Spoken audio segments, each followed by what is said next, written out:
Welcome to NucleCast, the official podcast of the NY Deterrence Center. Our host is Dr. Adam Lowther, co-founder and vice president for research at the National Institute for Deterrence Studies. The NY Deterrence Center is a 501c3 organization ensuring a broader understanding of the nation's strategic nuclear deterrent and its ongoing modernization. Thank you for listening and welcome to the show. The views of the host and the guests are their own. Welcome back to another great episode of NucleCast. Of course, I'm your host, Adam Lowther, and today we're joined by Dr. Rob Kittinger. He and I first met when he was on the staff at Sandia, and I was the director of the School of Advanced Nuclear Deterrence Studies, both at Kirtland Air Force Base. And he's probably one of the most creative and innovative thinkers. He's, moved beyond Sandia, came up with this software that sort of scrubs the dark web and does some really interesting things. And he's doing some, really creative things in the private sector now. And so I always like to talk to Rob about, various topics because he takes a look at it that I'm like, I hadn't thought of that. So I thought we would come on and have a discussion. We've talked a lot on NucleCast about, the industrial base and where we are on nuclear programs. But I wanted to take a look at a couple of topics we haven't talked about in a while or at all. And so I thought, who better than a creative guy like Rob to join us? So Rob, welcome to NucleCast. Adam, thanks for having me. So, the president spoke, he gave his address to, a joint session of Congress.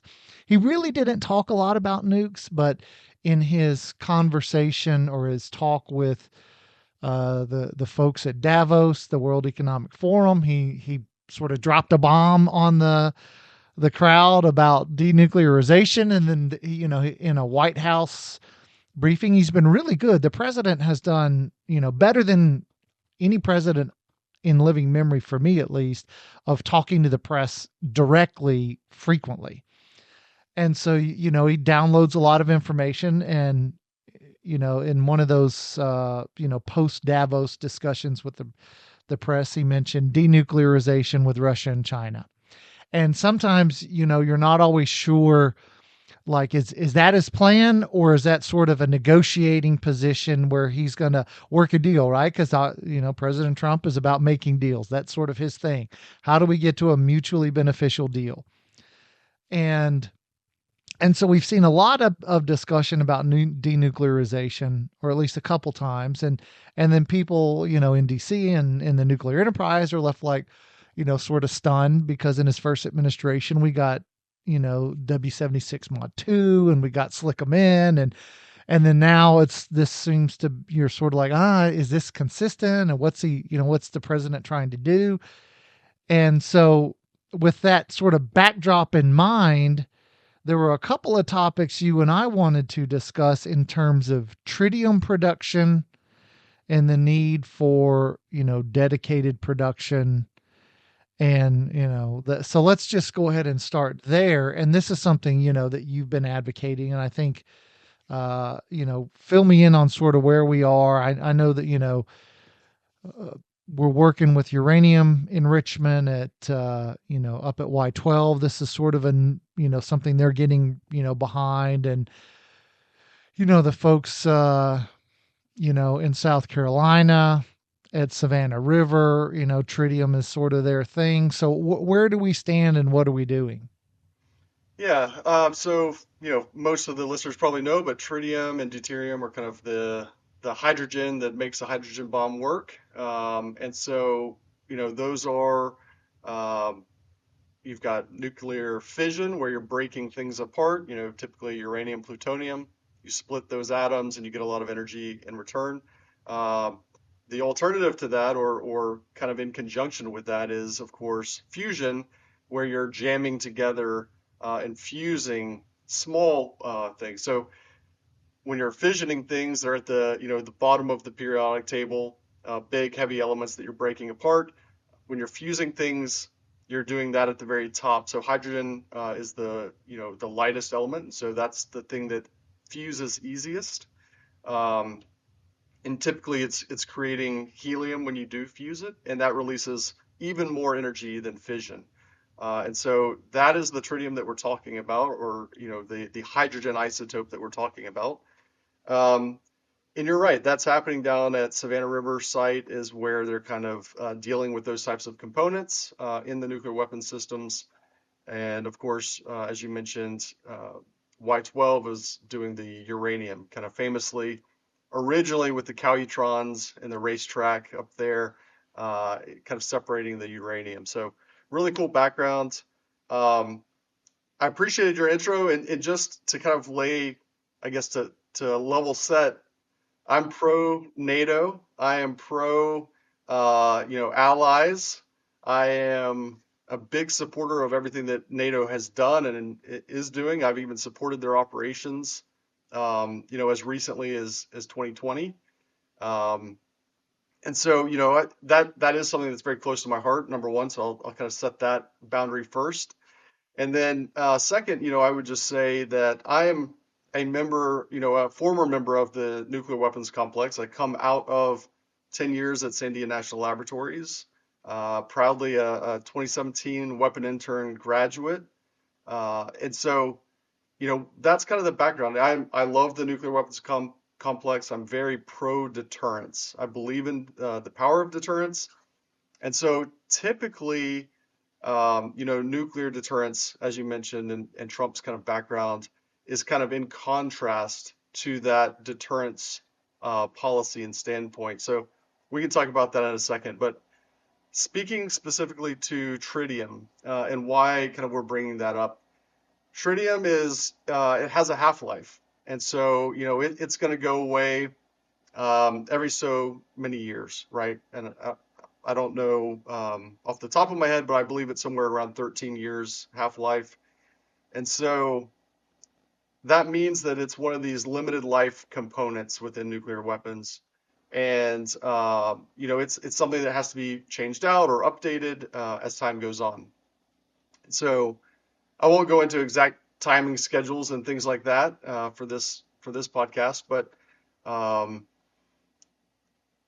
because it's a limited life component element, we have to get that from somewhere. So we need tritium supply, and it is one of the most expensive elements on Earth if you buy it by the gram. I think it's like $30,000 per gram. It's probably more than that. And so we need a dedicated supply chain for this. The only way to get it is out of nuclear reactors, and there's only certain types of nuclear reactors that are kind of good at producing it, like the CANDU reactors are, I believe, some of the best. So, Canada has a lot of these CANDU reactors. They have a lot of tritium on their hands. They're not going to give it to us because they won't give us anything that goes into a weapon. And so we don't have tritium coming from them, and it's too expensive, and it's not the business model of U.S. Power plants, nuclear power plants, to sell tritium. That's not what they're doing. They're selling power to the grid, to consumers. And so we really need a military dedicated nuclear reactor as part of our dedicated supply chain, our trusted supply chain that we kind of control, and it's purpose built for that reason. So that's kind of the idea of a dedicated nuclear reactor to ensure a tritium supply for our systems. And as I understand it from conversations, with NucleCast guests, it's not something we have an abundance of anymore. We used to produce a lot. That production, that supply has gone way down. Our arsenal's more than 90% smaller than it used to be. So the supply of tritium has also gone way down. But this is beginning to be a problem for whatever arsenal we have in the future, and if our arsenal expands, as at the end of the Biden administration, you had a Vipin Narang and Pranay Vadi, both sort of in the senior nuclear positions in the administration, said, hey, we may have to actually expand because of what's going on in the world. And so if the president isn't able to work a deal, then that may be the position, and we may need more tritium than we currently produce. So this sort of goes back to your original point of the idea that we need a dedicated supply. We need the kind of reactor that produces it. So that's an important thing, and I don't know how for NucleCast listeners who are deeply embedded and really understand the nuclear enterprise from end to end. They're like, oh yeah, that's old hat. But if it's not something that you think about a lot, you may think, oh geez, I hadn't really thought about tritium production that much. I'd sort of think about for the policy wonks who don't think about all the components of a weapon and what goes into it. So besides tritium, are there other sort of key things that you see that we need to be thinking about, need to be working on? I mean, we've talked about Nunn-McCurdy, and we've talked about the challenges with, with Sentinel. There are challenges, and there very well may be what is equivalent to a Nunn-McCurdy with Columbia. But what other sort of those things that we don't often think about or talk about are you sort of thinking, this is something that needs to be on our radar? Yeah, I guess my mind goes to potentially using small modular reactors on these forward operating bases in Afghanistan and other places. That kind of comes from thinking about the number of people who die because they're in these diesel fuel supply chain. So they're trucking all this diesel out to these forward operating bases in Afghanistan and other places. And it is a soft target. These supply chains are where people can set up roadside IEDs and attack these trucks. And I was looking at some articles, and so back in 2015, an article came out saying that in 13 years there had been 120 deaths of just the drivers of these diesel supply chains. So that's 9+ soldiers per year that we were losing to these IED attacks. And so one way to prevent that is just put a small modular reactor on each of these bases. You get about 300 kilowatts out of each one, and it's going to be there for years. You don't have to worry about all the costs. It's not even the fuel cost. It's saving lives and it's saving fuel cost. And you're set for years and years and years with basically unlimited energy to power those bases.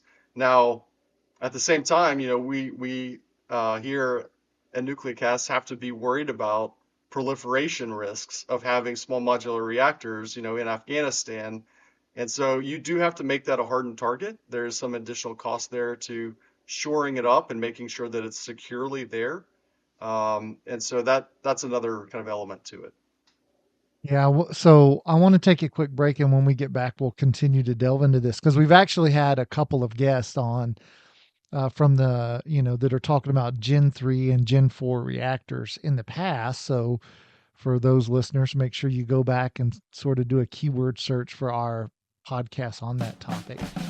But you're listening to NucleCast, and we'll be right back. This episode of NucleCast is brought to you by the ANWA Deterrence Center, whose mission is to educate Americans about the nuclear enterprise and strategic deterrence.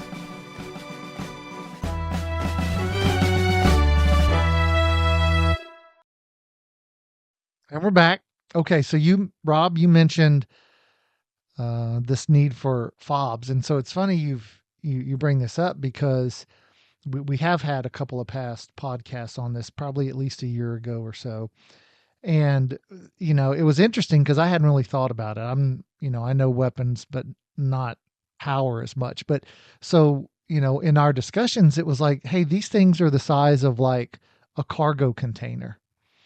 And you burn them up and you cover them, and you can sort of, for a fob, you can make them to where they're protected, and then they'll produce sufficient power for that fob. I mean, they're not going to provide the diesel fuel you might need for your MRAPs or Humvees or whatever. So you'll have to have that, but they'll give you the the power you need to run that fob that could have thousands of soldiers, airmen, so that's a significant fuel requirement right now. And that they're, and then if they are struck, because I was like, well, hey, what if they get struck? Well, they shut down on their own because they're, that's sort of the way that like third and fourth gen reactors instead of, most reactors are first and second generation. And the technology, and this we should probably bring on somebody from Idaho National Labs to talk about where we are with reactors, but it's just worlds apart. It's not, Cuba driving 1950 Chevys anymore. It's Teslas and things of that nature. It's just a totally different world. And the military ramifications are quite striking. I haven't heard this from President Trump.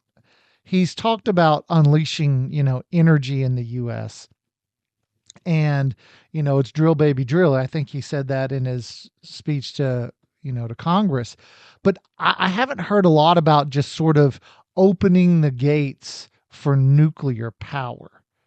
And one of the things we actually had a podcast on this on uranium enrichment, and I didn't realize how civil nuclear energy and weapons are tied together because of similar components and aspects of it.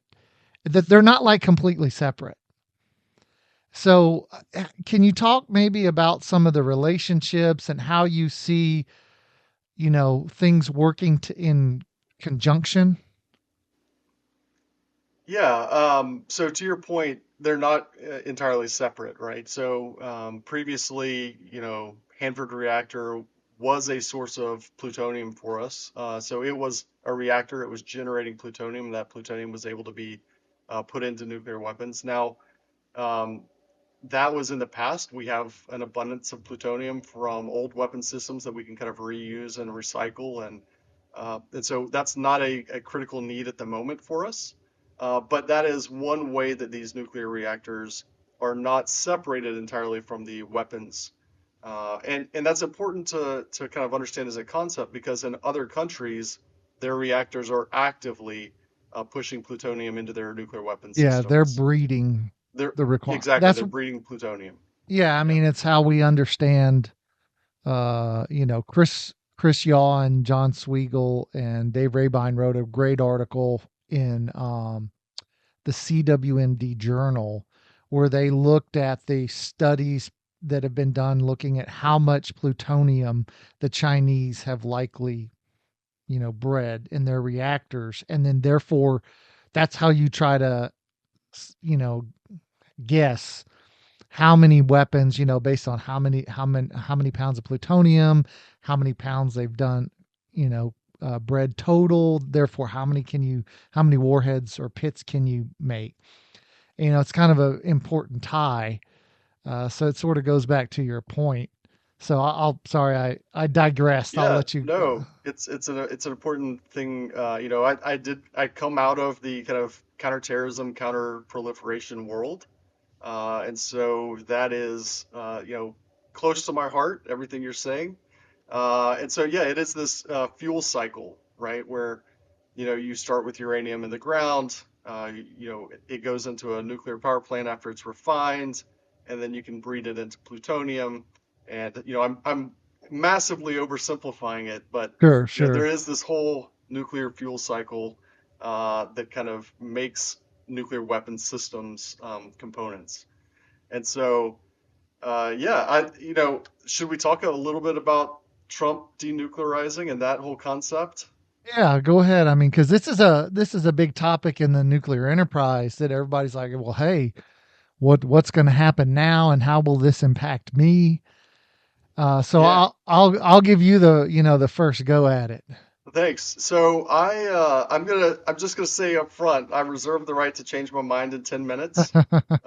So take this with a grain of sand. But here's the interesting thing. Prior to his presidency, Obama was very he wanted to be a nuclear-free policy. He wanted to get rid of nuclear weapons. That was one of the things he had kind of talked about. That was his dream.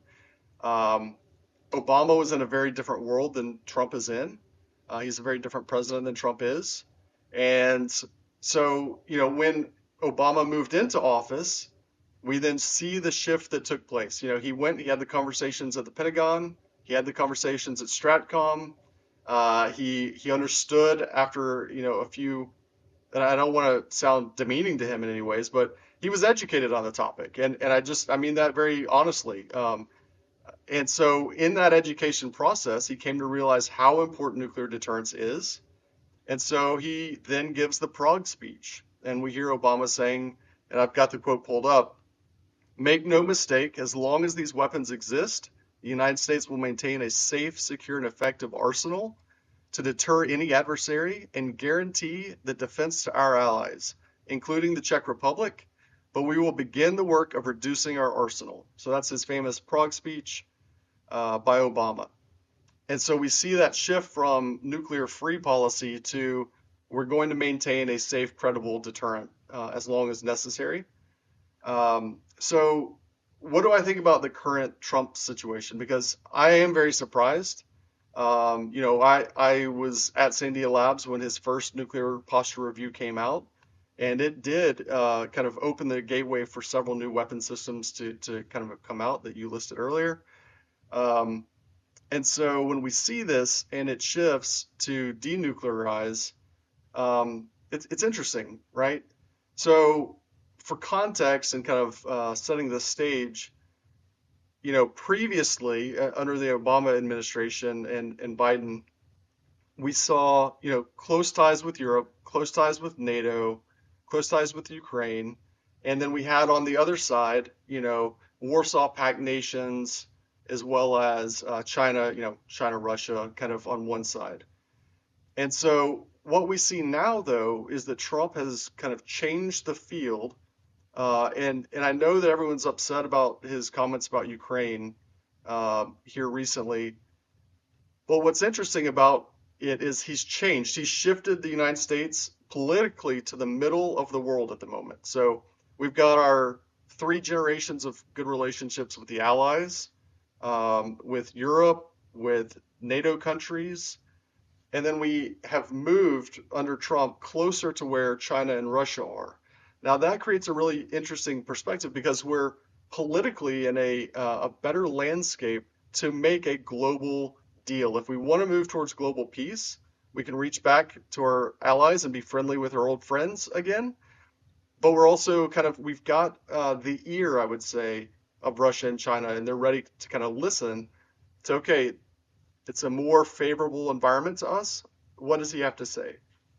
And so I do think that there is a greater potential for some kind of multi-phase, 7 to 10 year kind of plan to move towards denuclearization rather, globally, where there's a lot of verification and we start, staging down. What implications does that have for deterrence in general? Because it has preserved peace, in my opinion, of preventing massive wars, like we saw in World War II, where 26.6 million Russians died. That hasn't happened since then, and we haven't seen Russia use nukes in Ukraine, even though they've been kind of weapon desperate. And so the only thing I would say is, I think that we're in a good place to look at denuclearization.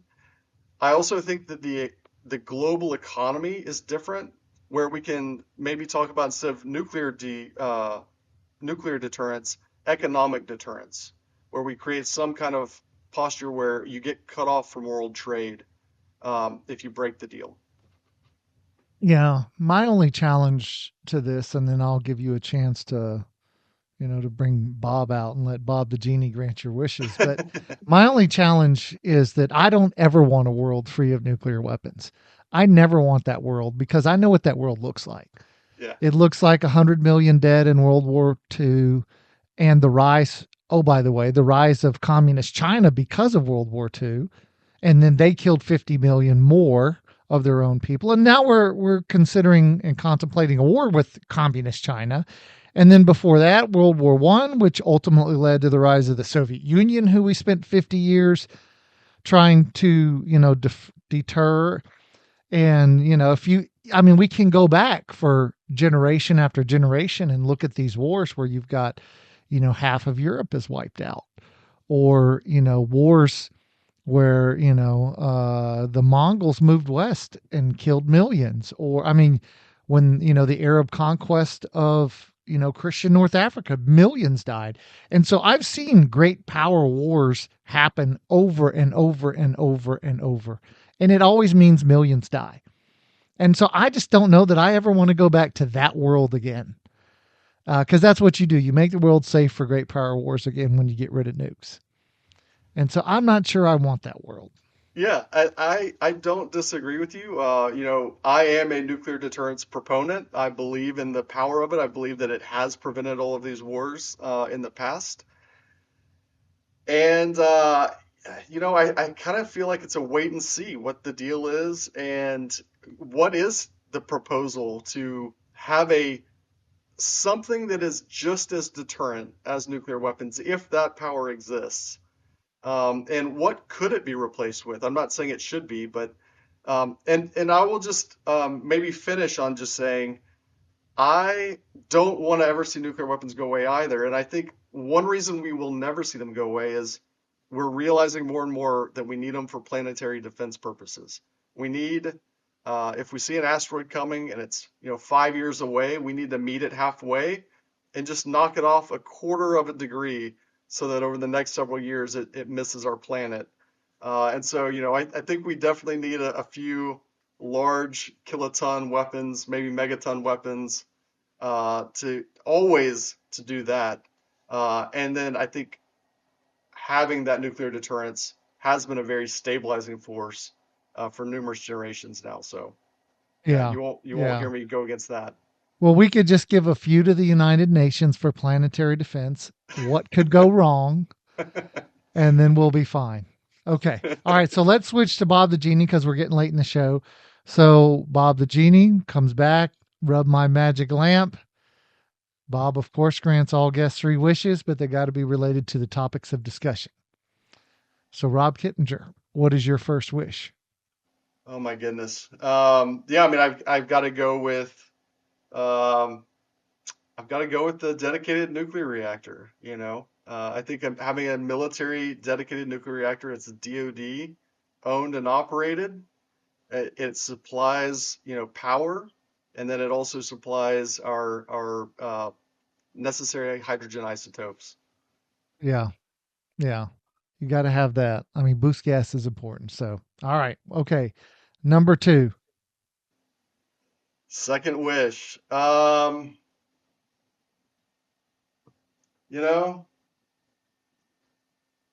I guess I'm going to have to go with putting out the small modular reactors. I think that this is going to save lives. I think it provides the power necessary for next generation military activities like laser-based defenses against, drone swarms and all the things that are facing us in the future. Um, yeah, so I guess that's number 2, small modular reactors. And there's so many more uses for them Oh, too, so many. civilian uses. All right. And final wish. Yeah, I mean, can we say world peace? World peace. I mean, that's a great one for Miss America, but I'm going to hold you to a higher standard. I mean, I'm looking kind of Miss America like no. Um, let's see.